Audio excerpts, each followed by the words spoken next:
Hi friends, இந்த வீடியோவில் பார்த்தீங்கன்னா மகாலட்சுமிக்கு சுக்கிர பகவானுக்கு ரொம்ப பிடிச்ச ஒரு வாசனை மிகுந்த பொருள் சொன்னால் இந்த ஒரு பொருள் சொல்லலாம்.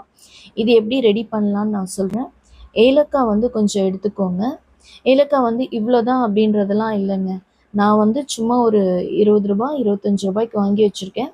அதே மாதிரி பச்சை கற்பூரம் வந்து நான் எப்போவுமே ஒரு மொத்தமாக வாங்கிடுவேன். ஒரு 50 கிராம் இல்லை 100 கிராம் வாங்கிடுவேன். இதில் வந்து நான் கொஞ்சம் எடுத்துக்கிறேன். அதாவது ஒரு 25 கிராம் அளவுக்கு நான் வந்து பச்சை கற்பூரம் எடுத்து வச்சுருக்கேன். உங்களுக்கு எல்லா பெருமாள் கோயிலையும் பார்த்தீங்கன்னா தீர்த்தத்தில் வந்து உங்களுக்கு வந்து கண்டிப்பாக இந்த ஏலக்காவும் உங்களுக்கு பச்சை கற்பூரம் வந்து போட்டிருப்பாங்க. அது வந்து ரொம்ப வந்து விசேஷமாக இருக்கும் பெருமாள் கோயில் அந்த தீர்த்தம். அதே மாதிரி நான் வந்து குங்குமப்பூ எடுத்திருக்கேன். குங்குமப்பூ வந்து நான் வந்து ஒரு பாக்ஸ் வாங்கி வச்சுருக்கேன். எப்போவுமே என்னோடய பூஜைக்கு வந்து எல்லாத்துலேயும் குங்குமப்பூ ஆட் பண்ணுவேன் நான். குங்குமப்பூ எடுக்கிறதுக்கான காரணம் என்னென்னா குரு பகவான் வந்து ஆக்டிவேட் பண்ணும். இவ்வளோதான் அப்படின்றது அளவெல்லாம் எதுவும் கிடையாதுங்க. நான் சும்மா ஒரு ₹25 ஏலக்காய், 25 கிராம் பச்சை கற்பூரம், அதே மாதிரி குங்குமப்பூ வந்து சும்மா கொஞ்சம் எடுத்திருக்கேன். இப்போது இது மூணுத்தையும் சேர்த்து தான் நம்ம வந்து அந்த பொடி பண்ண போகிறோம். இந்த பொடியோட பலன் பார்த்தீங்கன்னா நீங்கள் யூஸ் பண்ண நல்லா உங்களுக்கு வந்து மாற்றம் தெரியும்.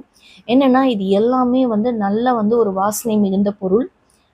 ஏலக்காயில் பார்த்தீங்கன்னா இந்த தோலை நீக்கிட்டு உள்ளே வந்து ஒரு பருப்பு மாதிரி இருக்குது பார்த்தீங்களா, அது ஏல அரிசின்னு சொல்லுவாங்க.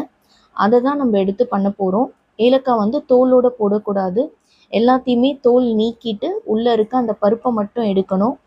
ஏலக்காய் மெயினாக யூஸ் பண்ணுறதுக்கான காரணம் என்னென்னா, ஏலக்காய் வந்து மகாலட்சுமிக்கும் சரி, பெருமாளுக்கும் சரி, சுக்கிரனையும் சரி, உங்களுக்கு வந்து அந்த கடவுள் வந்து சீக்கிரமாக வந்து வசியப்படுறது தான் அது. ஏன்னா எல்லாமே வந்து நம்ம பண்ணுற பொருள் எல்லாமே பார்த்திங்கன்னா உங்களுக்கு வந்து பண வரவை வந்து இன்னும் வந்து இன்க்ரீஸ் பண்ணணும். இந்த ஏல அரிசி தான் பார்த்திங்கன்னா உங்களுக்கு வந்து வாசனையை கொடுக்கும். இந்த தோல் பார்த்திங்கன்னா ஏலக்காயில் இருக்க தோல் வந்து உங்களுக்கு எந்த ஒரு நறுமணமும் உங்களுக்கு வராது. அதனால் இதை நீங்கள் வந்து வெளியே போட்டுட்டு வெறும் அந்த ஏல அரிசி அந்த உள்ளே இருக்கிற அந்த பருப்பை மட்டும்தான் நம்ம அரைக்க போகிறோம். நீங்கள் வந்து அம்மியில் வச்சு இடிக்கிறதுனால இடிச்சுக்கலாம். நான் வந்து ஒரு ஜார் எடுத்திருக்கேன். குட்டி ஜார் வந்து நல்ல ட்ரையானதாக எடுத்துக்கோங்க. பெரிய ஜாரில் போட்டால் உங்களுக்கு அரையாது. அதனால் எல்லாத்தையுமே நான் என்ன பண்ணுறேன், இந்த மாதிரி ஒரு சின்ன ஜாரில் போட்டு எல்லாத்தையும் இந்த மாதிரி வந்து நல்லா பவுடராக பண்ணிக்கிறேன். நான் வந்து இது கூட இன்னும் கொஞ்சம் வந்து பச்சை கற்பூரம் சேர்க்க போகிறேன். ஏன்னா எனக்கு வந்து கொஞ்சம் வந்து பவுடர் வந்து நான் நிறைய யூஸ் பண்ணுவேன்றதுனால இன்னும் கொஞ்சம் பச்சை கற்பூரம் போட்டு அதை நான் வந்து அரைச்சிக்கிறேன். இப்போ பார்த்தீங்கன்னா நல்லா வந்து ஒரு பவுடராக கிடச்சிருச்சு. இந்த பவுடர் பார்த்தீங்கன்னா உங்களுக்கு வந்து நல்லா வந்து உங்களுக்கு ஸ்மெல் கொடுக்குங்க. இது வந்து ஒரு ஏர்டைட் கண்டெய்னரில் போட்டு நீங்கள் க்ளோஸ் பண்ணிக்கோங்க. அந்த ஏர்டைட் கண்டெய்னரில் பார்த்தீங்கன்னா ஈரோ இல்லாமல் இருக்கும். இது வந்து இந்த ஏல அரிசி, பச்சை கற்பூரம், குங்குமப்பூ இது மூணுமே பார்த்தீங்கன்னா மகாலட்சுமியை வந்து ஈர்க்கக்கூடிய சக்தி கண்டிப்பாக உண்டு. ஏன்னா நான் இதை யூஸ் பண்ணியிருக்கேன். இதை நீங்கள் யூஸ் பண்ணும்போது பார்த்தீங்கன்னா பஞ்ச பாத்திரத்தில் அந்த தண்ணியில் வந்து இந்த பொடியை வந்து சும்மா ஒரு சிட்டிக்கு அளவு கலந்து யூஸ் பண்ணலாம்.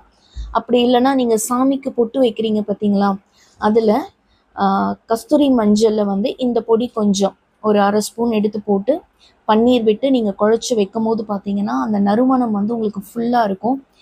இந்த ஸ்மெல் பார்த்தீங்கன்னா உங்களுக்கு வந்து பெருமாள் கோயிலில் தீர்த்தம் கொடுப்பாங்க இல்லையா, அந்த வாசனை வந்து இதில் வரும். வேறு எந்த பொருளும் போட வேண்டாம். நீங்கள் மிச்சம் இருக்கிற இந்த ஜாரில் இருக்கிறது பார்த்தீங்கன்னா இந்த மாதிரி பன்னீர் விட்டு உருளி நீங்கள் யூஸ் பண்ணுவீங்கன்னா இந்த உருளியில் வந்து இந்த தண்ணியை அப்படியே ஊற்றிடுங்க. ஏன்னா கடைசியாக வந்து அந்த பச்சை கற்பூரம் கொஞ்சம் எல்லாமே ஒட்டிக்கும். அதனால் இந்த மாதிரி எடுத்து நீங்கள் உருளியில் ஊற்றி யூஸ் பண்ணிக்கலாம்.